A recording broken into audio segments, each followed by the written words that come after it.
died.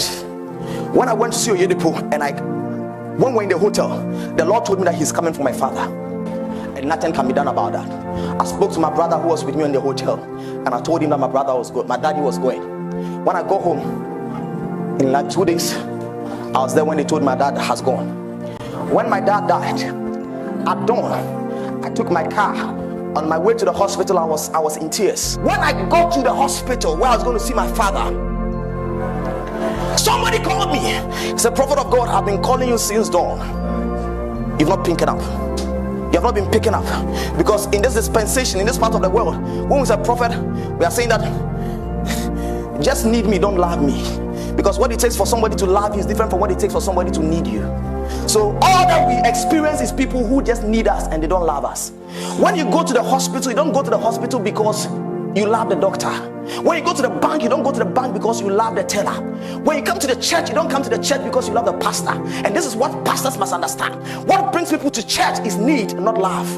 That is why when you discern people who love you and just need you, you spend your time being with those people, because not everybody who needs you love you.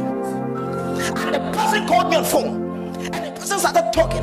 "Prophet of God, why are you doing this to me? Prophet of God, why are you doing this to me?" I said, "Who are you?" I said, "Okay, don't worry. I'm at the hospital. Meet me there."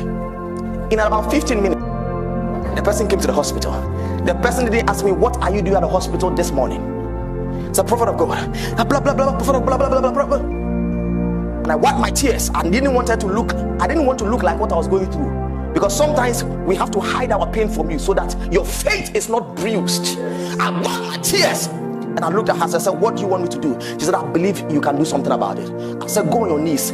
Immediately I said, "Go on your knees." Sometimes the tears want to come and I'll pretend, I'll hide it and I clean it. I said, "Go on your knees. I pray for you." I prayed for her and then she left. And then I entered to where my father was laying. I went there and I cried. Yet I had become a solution to somebody. After some days, she asked me, "What were you doing at the hospital?" I said, "My daddy was dead." That was my daddy right there. Because I have discovered that when we come together as a church, people just need us, they don't love us. So if you focus on people's need and you forget those who love you, sometimes you make a big mistake.